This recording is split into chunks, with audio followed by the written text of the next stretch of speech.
Então, acho que o primeiro ponto, o fato é, a gente acorda hoje, pela manhã, com as informações, com boatos até, já vinham esses boatos de que provavelmente Sérgio Moro poderia sair, e aí se lê no Diário Oficial do dia, o decreto de 23 de abril de 2020, a seguinte informação. É um decreto curto, né? Até postei lá no meu Instagram para conhecimento.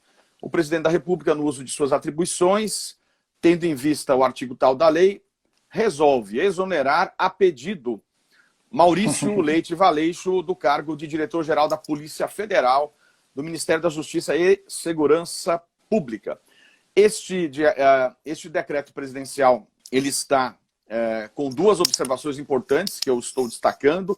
Primeiro que o decreto de exoneração ele se dá a pedido do diretor-geral da Polícia Federal, e este decreto vem com a assinatura de Sérgio Moro, que, sim, em suas manifestações, afirma que não tinha conhecimento, foi pego de surpresa com este decreto. A gente sabe que pode, sim, não há dúvida, podem existir erros de documento. O fato é que eu confesso que não tenho muita experiência no Diário Oficial da União, mas, teoricamente, há uma assinatura com chaves, cada pessoa tem o seu documento de assinatura.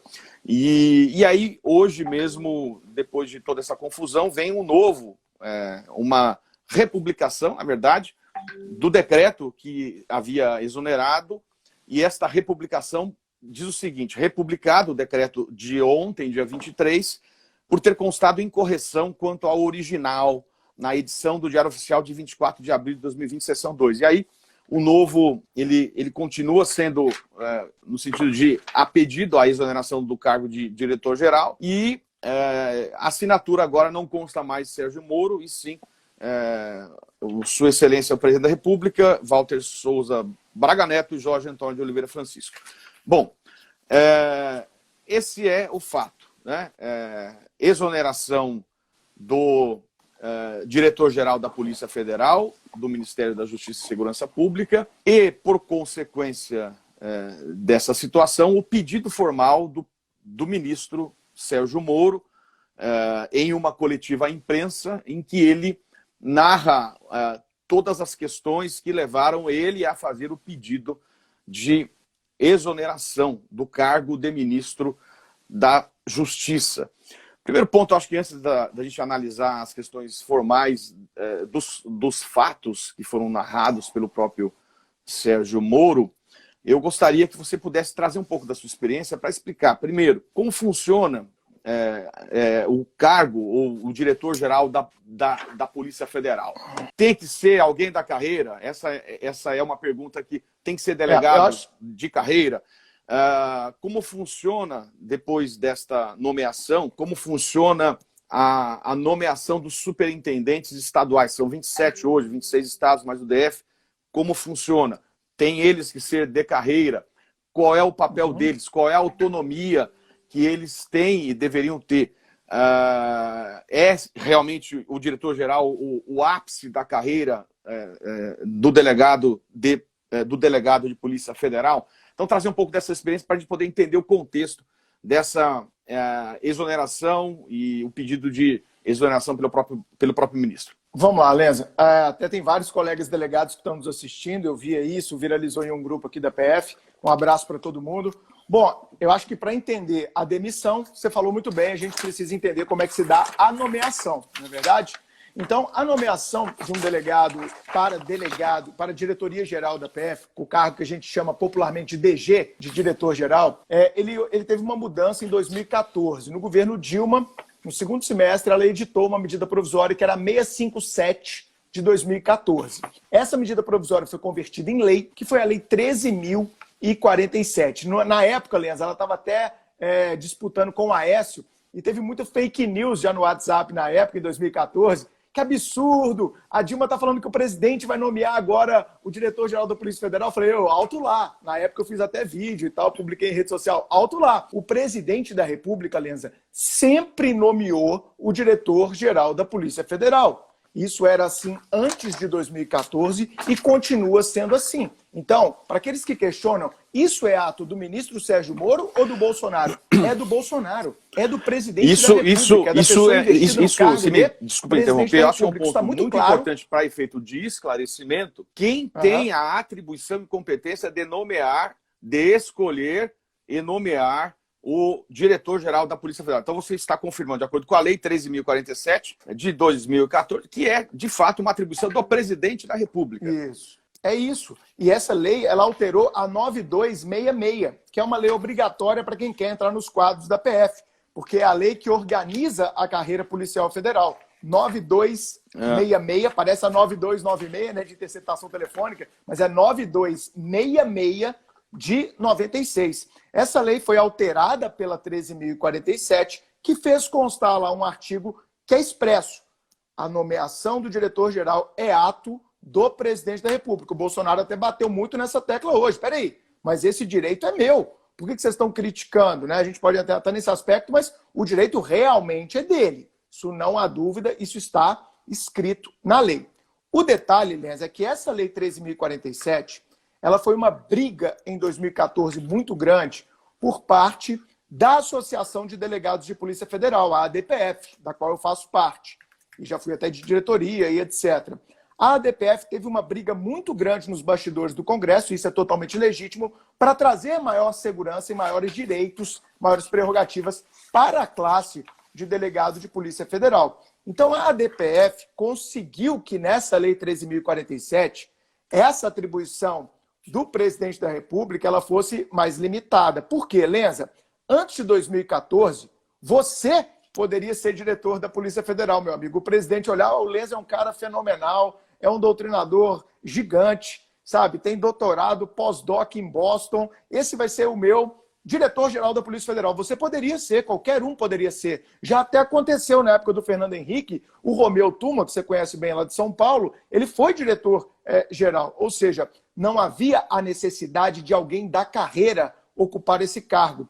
O que acontece a partir de 2014 é que foi incluída pela Lei 13.047 a necessidade da ocupação do cargo de diretor-geral por um delegado de Polícia Federal classe especial, que é a classe final da carreira.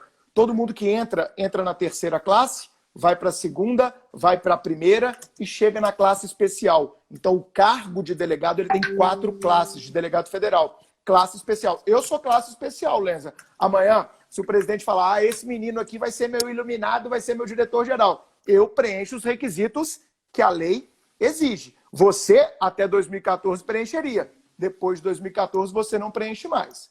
Agora, a polêmica, Lenza, vem exatamente por esse detalhe. O ministro da Justiça, na história recente da República Brasileira, sempre foi a pessoa que indicou ao presidente o ocupante da cadeira de diretor-geral. Porque se a gente pensar na estrutura da hierarquia do Executivo Federal, e você conhece bem, nós temos lá na cabeça o presidente da República, embaixo dele os seus ministros, e dentre esses ministros nós temos lá o MJSP, o Ministro da Justiça e Segurança Pública. Essa nomenclatura vem lá do governo Temer. Ministério da Justiça e da Segurança Pública. E debaixo desse ministério, nós temos a Polícia Rodoviária Federal, a Polícia Federal, o DEPEN, que é o Departamento Penitenciário Nacional, várias estruturas debaixo do Ministério da Justiça. Então, tudo bem, a indicação pode ser feita pelo ministro da Justiça, mas quem nomeia é o presidente. Mas esse cargo, até por essa hierarquia, por essa subordinação, sempre foi deixado a cargo do ministro da Justiça. Não é ele que na caneta, como você falou, no decreto vai sair lá, ministro da Justiça nomeia o diretor-geral. Não.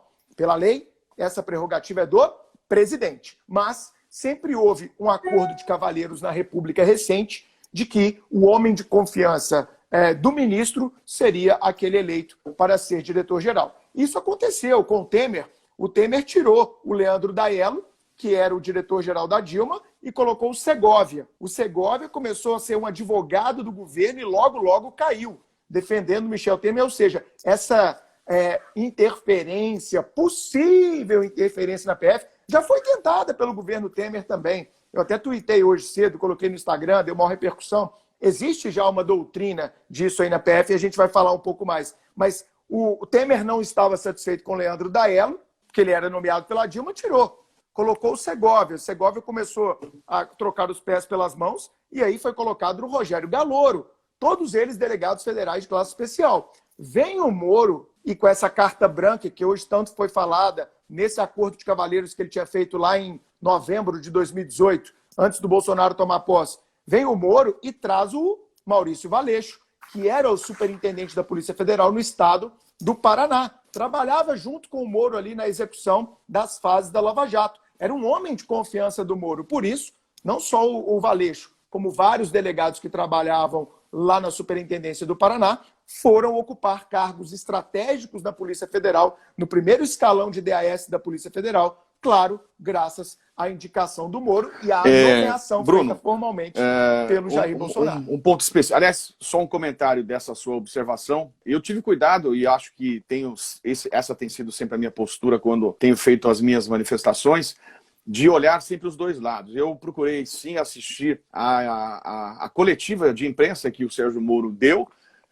uma coletiva emocionante ao final, para quem assistiu, e procurei também observar depois o pronunciamento de Sua Excelência, que até, né, ele coloca como sendo, abre aspas, né, ele estaria fazendo aquele pronunciamento prometendo restabelecer a verdade. Essa foi a resposta do presidente da República nesta questão. E ele, na sua manifestação, o presidente da República deixa realmente isso que você colocou, apenas o parênteses, ele deixa claro que ele não entendia muito por que tinha tanta gente de Curitiba ali no Ministério da Justiça, e você colocou bem. Realmente é a lógica. Ele fala, será que os melhores policiais são só de Curitiba? Claro que não. Ele mesmo reconhece, aliás, em todo momento ele toma o cuidado de deixar de prestigiar a Polícia Federal. Aliás, disso é muito grato. O ponto que eu queria perguntar é o seguinte, né? Escolha e nomeação livre por parte do presidente da República e exoneração também com total autonomia. Teoricamente, de acordo com a literalidade da lei, seria isso. Mas há uma tradição na carreira de que o ministro da Justiça tem indicado, tem sido uma tradição. Aliás, uma outra tradição que ocorria também para a indicação do Procurador-Geral da República, que a carreira fazia também uma lista tríplice que foi quebrada pelo Bolsonaro, a escolha de Sua Excelência o Aras, né? Foi historicamente, desde 2000 e sei lá quando, desde a época do Sarney, é a primeira vez que se quebra esta tradição que ocorria. Não é regra, mas é uma tradição. E você colocou muito bem. A imprensa noticia, o próprio Sérgio Moro fala na sua manifestação, que havia uma carta em branco. O presidente deu carta em branco por tudo que Sérgio Moro teria contribuído pelo combate à corrupção. Então você tem carta branca para fazer o que quiser. Foi feito um acordo de cavalheiros, como você bem colocou. Ele relata, né, em sua manifestação que esta pressão em relação ao diretor-geral não é recente, ela vinha ocorrendo já talvez desde, eu não sei se isso vaza no grupo na carreira, mas vinha a pressão, que fique aí se for, mas vinha já ocorrendo desde, sei lá, julho de 2000, do ano passado, né? Então, teoricamente, não é que ele queria, é o que o Sérgio Moro contrapõe, que ele queria ter saído. Na verdade, ele vinha já uma situação, uma vontade do presidente, e teoricamente, pela letra dele, ele poderia fazer, só não fez antes porque havia um acordo que se tentou levar, acho que o Sérgio Moro tentou levar até onde deu, e hoje foi o dia final, né? Eu acho, Lenza, que assim, a gente tem que desvelar isso aqui também, né? Até para que o aluno nosso de direito tenha mais juízo crítico também. Uma coisa é a legalidade estrita. Então, a gente discutiu ela. O Bolsonaro tem a prerrogativa, sim, de nomear, né? Talvez ele não tenha a prerrogativa de falar que foi a pedido, né? A gente pode até discutir isso. Quando o diretor-geral já está um pouco de saco cheio, fala que está cansado, você vai vai exonerar ele a pedido. Ficou um pouco estranho essa fundamentação da exoneração, mas isso é outro ponto. Então, do ponto de vista da legalidade estrita, não há dúvida. O presidente, falamos, ele tem essa prerrogativa. Agora, política não é feita só com base na legalidade estrita. Então, o que eu acompanhei hoje, assisti o Moro, assisti o Bolsonaro, fiquei conectado nisso hoje o dia inteiro, lendo Twitter, lendo jornal, lendo internet, lendo blogs. O que eu percebi claramente é que houve uma quebra desse acordo de cavalheiros. E quando houve essa quebra do acordo de cavalheiros, o Moro falou, eu estou fora, eu não quero mais ficar. Eu não quero tomar essa bolada nas costas do presidente, tirar o diretor-geral, traindo aquela confiança que eu havia depositado nele inicialmente. Então, o presidente pode ter as razões dele, a gente pode discutir se elas são legítimas ou não, mas o Moro, ele sentiu que aquela seria uma grande quebra do trato, a quebra da confiança, para trazer um pouco para o direito civil, né? A quebra da boa-fé. Entre aquele acordo de cavalheiros que eles haviam feito e optou por montar no porco, como a gente fala aqui em Minas, né? Vazar, rachar fora. Então, eu acho que esse aspecto também ele não pode ser deixado de lado, porque a gente, quando é do direito, a gente fica muito ligado no aspecto só jurídico e esquece desses meandros também que a política nos traz. Destaquei ou separei algumas observações aqui, alguns comentários, alguma passagem dos comentários de Sérgio Moro. Eu gostaria só de trazer, porque isso é público, é o pronunciamento dele, para a gente tentar contextualizar. Porque, de fato, não haveria nenhum problema se o presidente da República quisesse trocar o diretor-geral. O que ele coloca ou são algumas circunstâncias. Além do pacto, não me pareceu que ele diz neste pacto que ele seria irredutível a qualquer pedido ou vontade do presidente, até porque está correto o presidente quando fala isso, que é dele a atribuição. Mas há alguns detalhes que ele traz aqui que eu gostaria de chamar a atenção. Então, primeiro, isso tudo que eu estou dizendo, não sou eu que estou falando, eu estou trazendo a transcrição do depoimento, na verdade, do discurso de Sérgio Moro hoje na tarde, quando ele disse que vai se desligar. Então, o primeiro ponto que eu quero chamar a atenção é ele dizer que existe na Polícia Federal um mantra, vamos dizer assim, que faça a coisa certa sempre. Não importa, e você é um cara que eu conheço, e sei que esta é uma realidade, como eu disse, a Polícia Federal muito admirada e o sonho de muitos concurseiros que estão aqui presentes nessa live, acompanhando, de fazer parte, né? Então, é isso. Faça sempre a coisa certa, não importa, faça a coisa certa. Ele diz lá que teve o apoio do presidente em vários projetos, né? Isso em nenhum momento ele chega a criticar totalmente, mas houve um primeiro desejo do presidente de trocar o superintendente do Rio de Janeiro. E aí a imprensa cuida de discutir os possíveis motivos, a imprensa traz informações, mas esse é um fato que ele coloca ali. E disse que tudo bem, ele concordava, mas desde que houvesse uma troca, fosse feita uma substituição técnica e não política. Em nenhum momento parece que ele está dizendo que ele é contra trocar. Até porque ele não pode ser contra. Você colocou bem, a lei diz que quem define, muito embora até o Pacto de Cavalheiros, a definição acaba sendo do presidente. Mas o detalhe que ele traz é o seguinte, então, vamos lá. Diz ele, desculpa. Não, porque, cara, claro. Essa questão do superintendente, se você puder me deixar falar rapidamente, aqui há um outro dado, né? Porque o superintendente, ele é uma escolha do diretor-geral e não do presidente da República. O presidente escolhe o diretor. Vamos lá, ótimo. Quem escolhe, porque a gente tem... O que são superintendências? Então, só para deixar a galera mais antenada. A Polícia Federal, em cada estado do Brasil, assim como várias autarquias federais, como vários órgãos federais, ela tem as suas superintendências regionais, as SRs. Então, em cada estado tem a superintendência de São Paulo, que fica lá na Lapa, né, no bairro da Lapa. Tem a superintendência do Rio de Janeiro, que fica na Praça Mauá. Tem a superintendência de Minas Gerais, que fica aqui na Avenida Raja Gabalha. Ou seja, em cada estado, a sede da PF é uma superintendência. E cada estado vai ter um delegado também, sendo o chefe da superintendência regional.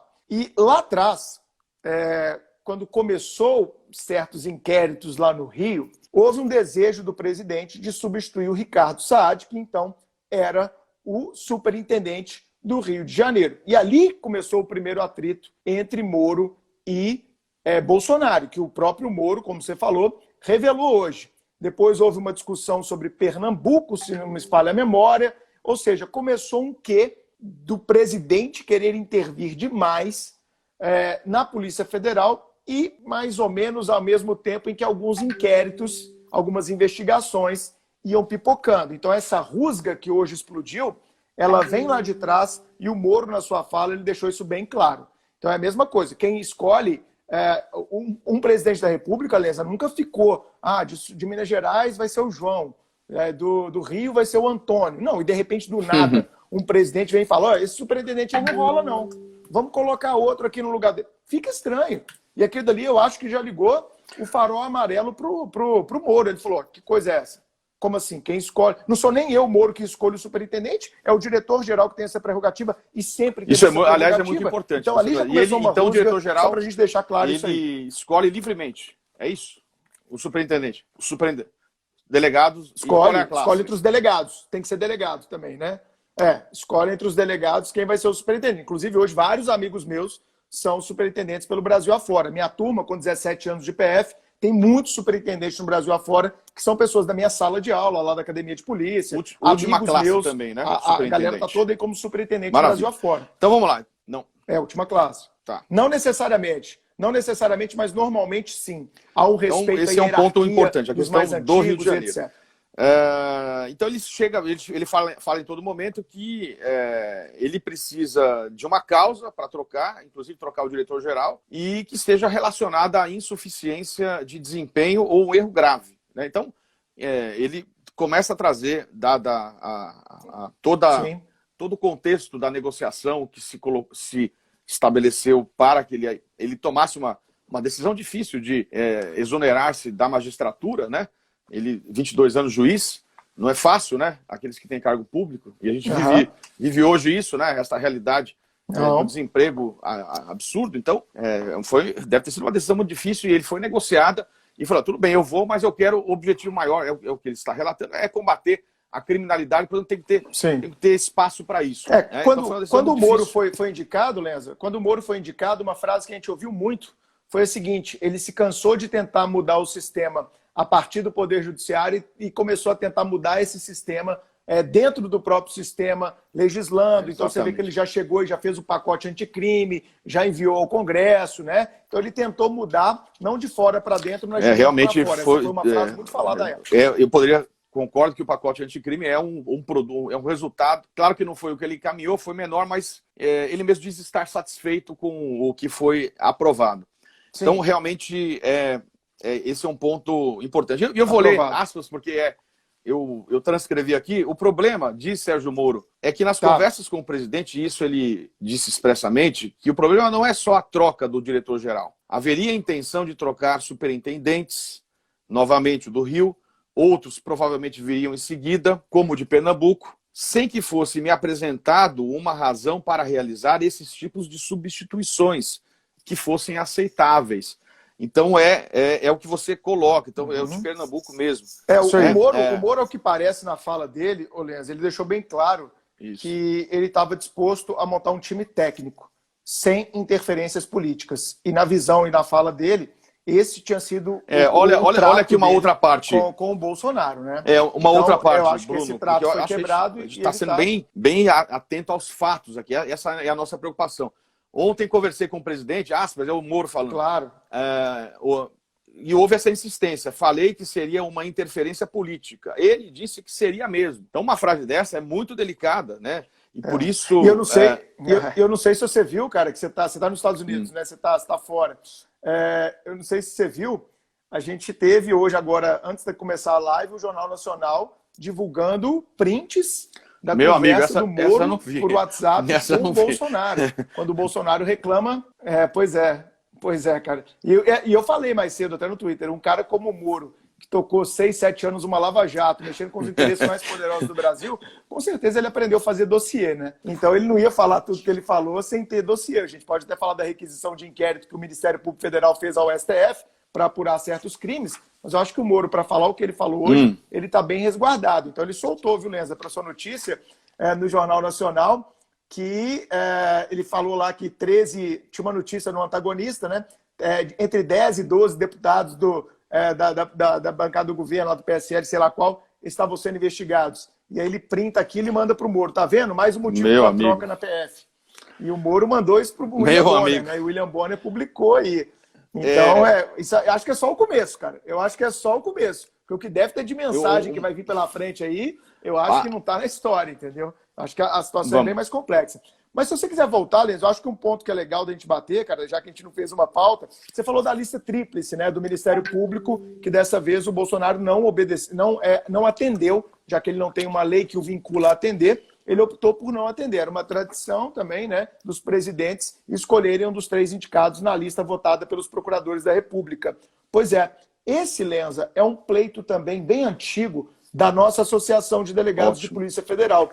Termos uma lista tríplice, no qual a própria carreira indica delegados, para que dentre os 3 o presidente possa, aos moldes do Ministério Público, escolher aquele de sua predileção. A gente até chegou a fazer, viu, Lenza, essa lista aí há uns anos atrás. Foram 3 excelentes delegados votados, inclusive a doutora Érica, o doutor Marcelo, que hoje é deputado federal, foi o doutor Rodrigo, aqui de Minas Gerais, foram os 3 escolhidos, mas eu acho que na época foi até a Dilma, ela simplesmente ignorou a lista tríplice da PF. Mas é um desejo da PF poder participar na escolha do diretor-geral, né? E eu acho que um outro tema que a gente podia puxar também, cara, era o da autonomia, né? Que hoje foi falado a rodo, é a autonomia da Polícia Federal, se a Polícia Federal tem autonomia, não tem autonomia. Que isso, cara, é uma coisa que todo mundo confunde, se tem, se não tem, e aí começa a brigar com um parente no grupo do WhatsApp, começa a publicar. Não, eu acho que esse é um ponto fundamental, porque a gente pode esclarecer um pouco essa questão da autonomia. Que está por trás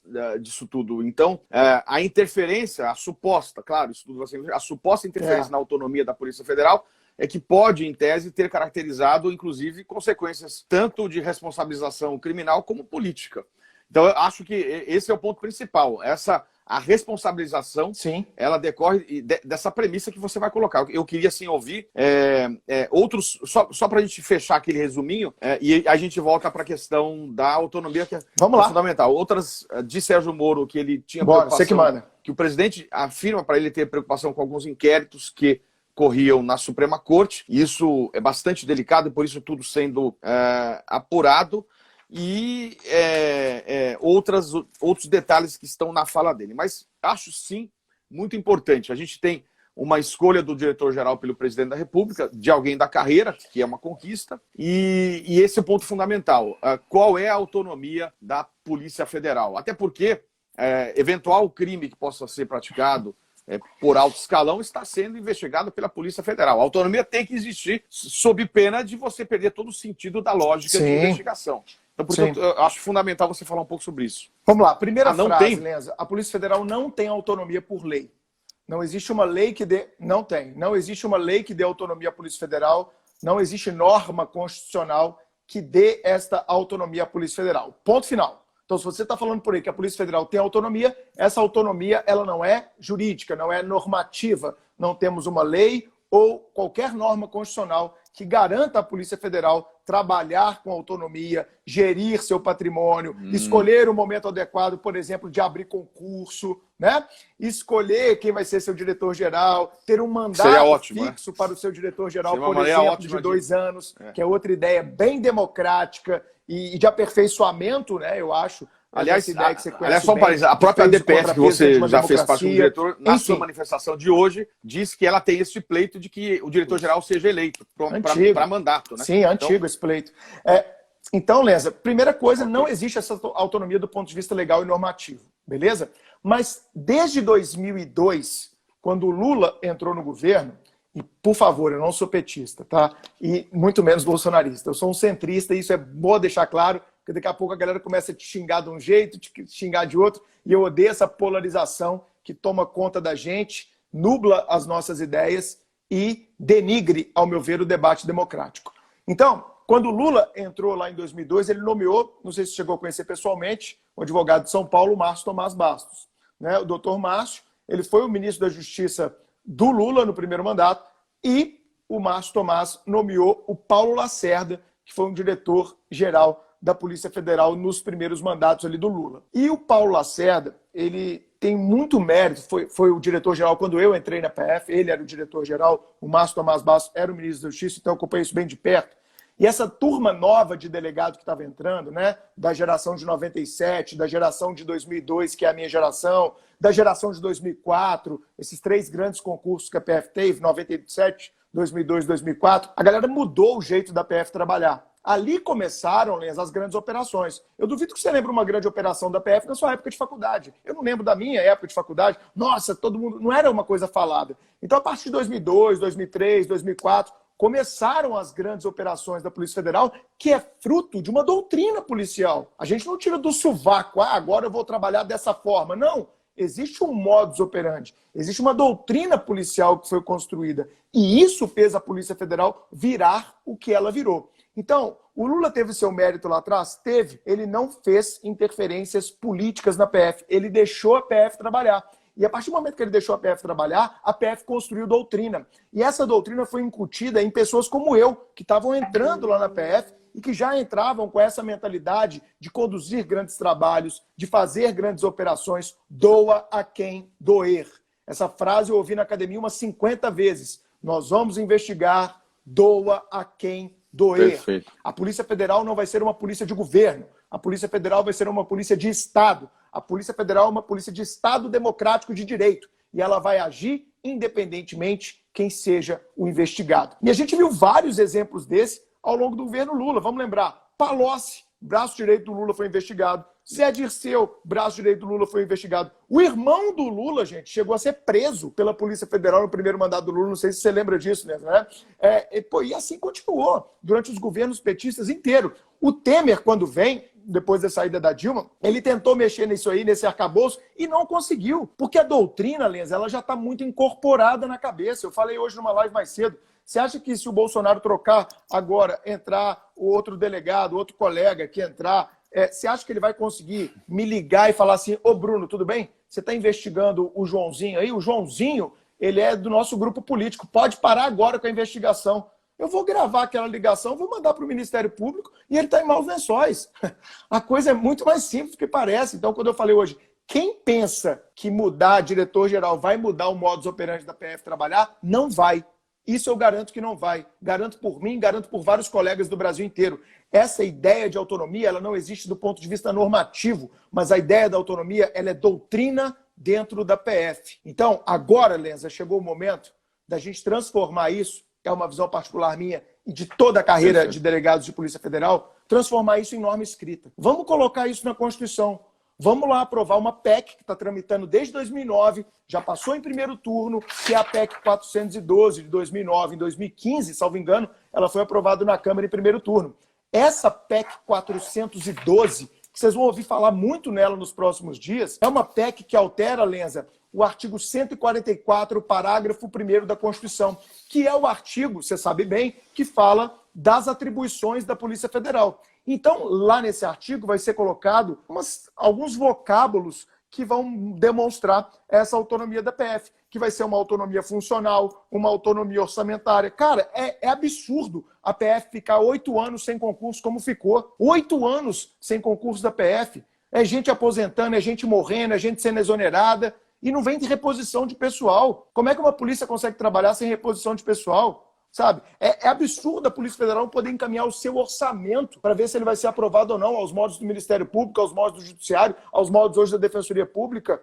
A Polícia Federal tem que ter essa capacidade. E a Polícia Federal vai ser a primeira. Porque isso, depois, na minha visão, a gente tem que espalhar para os estados também. As polícias civis estão sucateadas no Brasil inteiro. É uma vergonha o que se faz com a Polícia Civil no Brasil inteiro. Raros são os estados que a Polícia Civil é bem equipada, é bem aparelhada. A polícia tem estados aí que estão há 12, 13 anos, Lenza, sem concurso para delegado. 13 anos tem estado que não tem concurso para delegado. Como é que fica a segurança pública desse estado? É claro que ela vai ficar prejudicada. Então a autonomia da PF é um primeiro momento. E eu acho que a gente tem que estender isso para as demais polícias judiciárias. Afinal, a gente deve fazer uma pergunta, Lenza. Qual a pergunta? A quem interessa uma polícia que não seja autônoma? Esse é o detalhe que eu acho que a gente deveria debater. A quem interessa uma polícia que não seja autônoma, que não possa trabalhar da forma como ela quiser? Por que não estabelecer um mandato do diretor-geral? Se o diretor-geral tivesse mandato, a gente estava discutindo quando estivesse acabando o mandato dele, como acontece com o Ministério Público.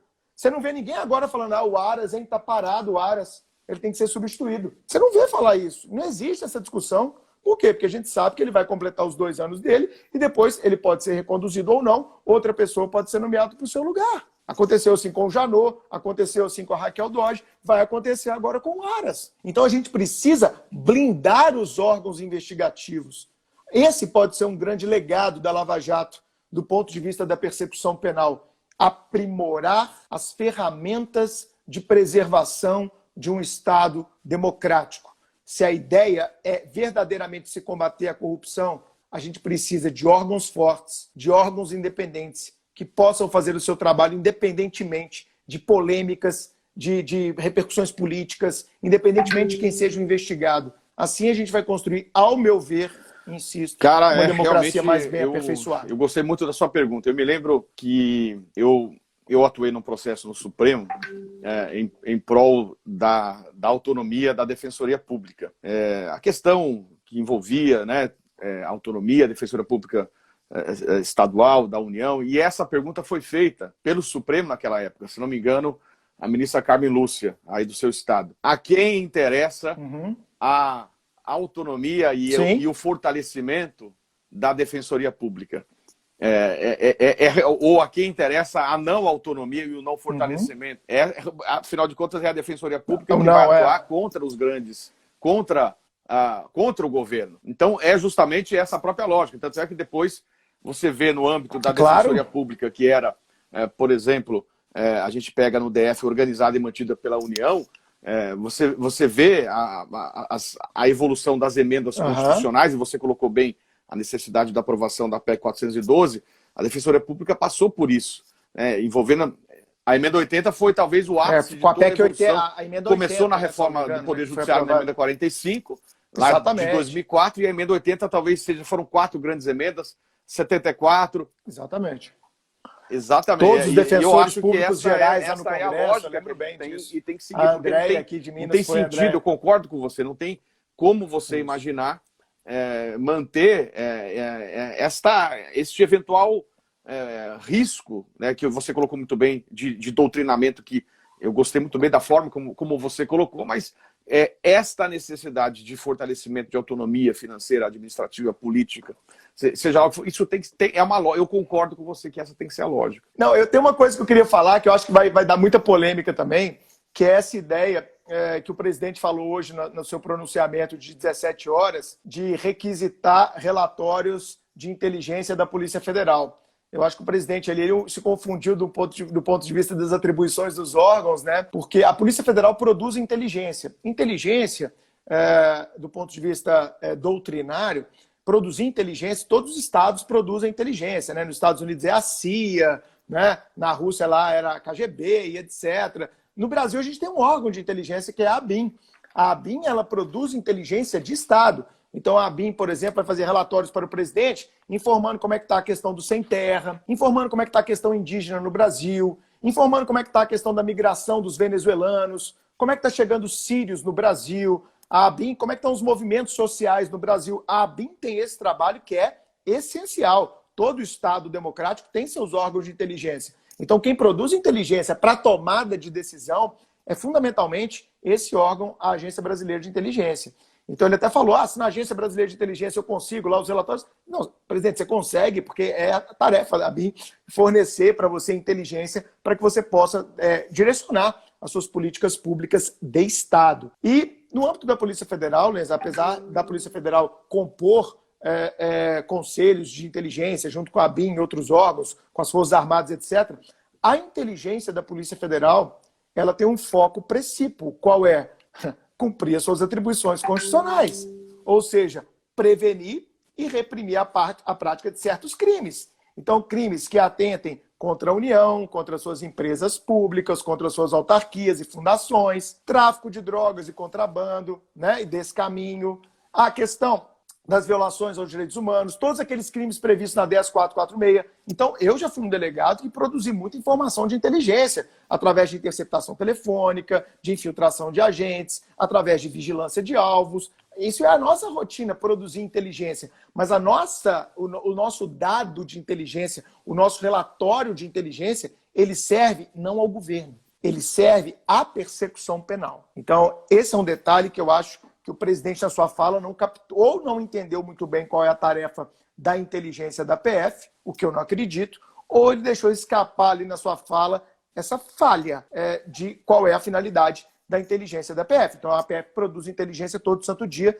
Temos uma diretoria de inteligência policial, a DIP, que está subordinada ao diretor-geral, fica lá em Brasília. Temos os núcleos de inteligência em todos os estados, mas a inteligência que é produzida aqui pela Polícia Federal não necessariamente vai ser uma inteligência que servirá diretamente ao governante. Eu acho que nisso ele se confundiu. E mais, pelo que o Moro falou, os relatórios de inteligência que ele queria não eram relatórios de inteligência de questões governamentais e macro, eram questões micro de investigações específicas. E isso nem o Bolsonaro, nem nenhum outro governante terá direito de obter, porque, afinal de contas, as investigações policiais elas correm em sigilo. Isso está no CPP. Isso é reforçado pela 12.850, pela Lei de Organizações Criminosas. Então, não é nenhuma questão de eu fornecer ou não, é uma questão de vedação legal. Existe um sigilo, até para preservar os direitos fundamentais do investigado, porque o delegado de polícia é o primeiro garantidor dos direitos fundamentais. Nem o Bolsonaro, nem um governador pode ter acesso a esse tipo de dado de inteligência. Ao meu ver, se ele tiver, está claríssima a questão de um crime de responsabilidade ou de uma improbidade administrativa para aqueles que acreditam que chefe executivo realmente. Você tem mais alguma improbidade. questão técnica para colocar ou não? Cara, eu acho que era simplesmente isso aí. A gente pode falar, né, que o procurador-geral, o Aras, requisitou a instauração de inquérito policial para apurar possíveis crimes. Ele fez essa requisição hoje ao STF, solicitando, eu até tenho aqui essa requisição, para apurar a partir da fala do ministro Sérgio Moro. Ele transcreve na requisição todo o discurso do Sérgio Moro para apurar falsidade ideológica, coação no curso do processo, advocacia administrativa, prevaricação, obstrução de justiça, corrupção passiva privilegiada, denunciação caluniosa, além de crimes contra a honra. Então, vai ser instaurado aí um inquérito e nós vamos ter essa investigação para saber se o Sérgio Moro cometeu o crime ou se o presidente cometeu algum desses delitos. Esse inquérito vai ser muito falado nos próximos dias e semanas no Brasil. Tem dois inquéritos recentes, o de número 20, aliás, esse número 4828, 4829, que é esse que você faz menção. Esses inquéritos que você está citando... 4828 é outro inquérito também que está correndo no Supremo para discutir o episódio de domingo sobre AI-5, etc. Então, eu diria que são dois... E que hoje, 4828, 4829. Exatamente. E que hoje o ministro Alexandre de Moraes determinou que os delegados que presidem já esses inquéritos anteriores não sejam removidos. Inclusive, tem grandes amigos lá que estão tocando nesse inquérito. Eles não podem ser removidos. O Alexandre de Moraes nada mais fez, viu, Lenza, do que aplicar o Estatuto do Delegado de Polícia, a Lei 12.830, que diz que nenhum delegado pode ser retirado de sua investigação sem a devida fundamentação. É muito bom lembrar a 12.830, Estatuto do Delegado de Polícia, como uma lei que garante a inamovibilidade do delegado. Aliás, isso é o mínimo para que não haja perseguição. Isso é o básico. Outra grande conquista da carreira de delegado. A imprensa vai colocar crime comum, crime de responsabilidade. A gente lembra que o eventual processamento depende de uma autorização da Câmara dos Deputados por 2/3. Há um exame, certamente, devem chover pedidos de impeachment, agora vai ser... E aí, o que vai acontecer só hoje foram mais Câmara... dois, na verdade, um primeiro momento importante é o próprio presidente da Câmara, ele faz uma análise prévia, monocraticamente, isoladamente. É um poder muito grande que se tem na mão do presidente da Câmara dos Deputados, porque ele faz essa filtragem. Veja, tanto nos ex-presidentes, durante a vigência do mandato dos ex-presidentes, vários, eu diria dezenas de pedidos de impeachment foram feitos. E o presidente sempre segurou. E chegou um momento que não segurou. Sim, então, sempre são. Ela é uma decisão política, é uma não há a decisão menor política, dúvida. no fundo, né, Leandro? E o momento atual do presidente da Câmara com o presidente da República não é muito bom. Não está muito... Então há esta...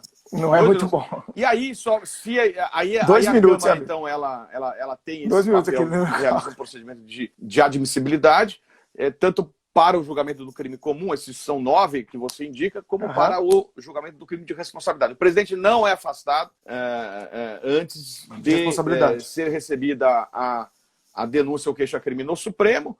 e isso, portanto, não é uma realidade tão rápida, isso vai depender como as questões políticas vão se desdobrar, isso tudo que você coloca, e para o crime de responsabilidade também, ele não é afastado no processo que tramita na Câmara, só depois que o Senado, ele inicia o processamento. Então, a gente vê a mudança da redação constitucional do artigo 52, inciso 1, que define o papel do Senado na vigência da atual Constituição e na vigência da Constituição de 46, que foi quando foi editada a Lei 1079 de 50, a legislação que fundamenta ou tipifica os crimes de responsabilidade. Então, portanto, naquele momento, o Senado tinha um papel de julgamento. Agora, a partir de 88, o artigo 52 fala dois verbos, processar e julgar. Portanto, o início de eventual afastamento não se dá na Câmara. A gente vivenciou com Dilma Rousseff, se dá só se o Senado ele superar essa fase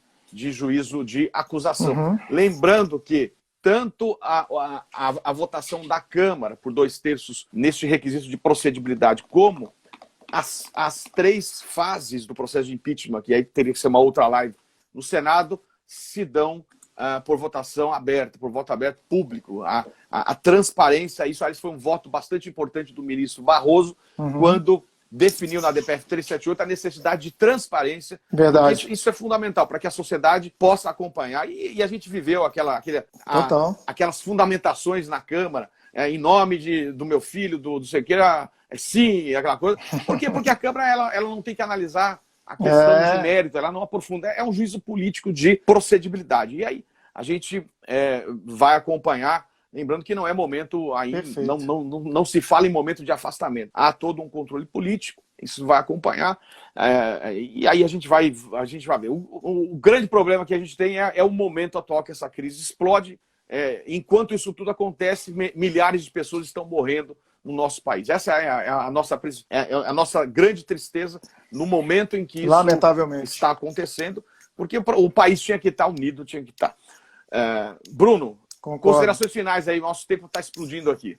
Amigo, só te agradecer mais uma vez pelo convite, é uma honra, sempre que você me convidar eu vou estar aqui pronto, QAP, como a gente diz na polícia, né? Sempre pronto aqui para te atender, 24/7, 24 horas, 7 dias por semana, sou um grande fã seu e admirador, e espero que a gente esteja cada vez mais próximo, Bruno, tá, cara? Se cuida aí, cuida da família. Eu que agradeço, queria agradecer aí a presença. Obrigado pelo convite, amigo. 5.000 pessoas, 6.000 pessoas junto, conectadas, 7.000. Batemos 7.000, cara, me mandaram. Queria agradecer a audiência de tanta gente, dizer que o professor Bruno, siga o professor Bruno, um cara extraordinário, vocês acompanharam, vocês viram. Obrigado, verdade. Vocês viram na prática aí o conhecimento dele, e muito obrigado por tudo que você tem feito aí, pelos alunos, e tudo que você faz pela sociedade na carreira da Polícia Federal. Queria agradecer em seu nome todos os delegados de Polícia Federal do Brasil que cumprem um papel extraordinário no combate à corrupção e à criminalidade. Amigo, muito obrigado. Eu vou encerrar, que eu quero tentar deixar salva essa live. A gente se vê e a gente...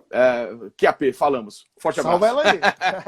Obrigado, gente. Obrigado pela audiência. Valeu, amigo. Obrigado, cara. Tchauzinho. Valeu.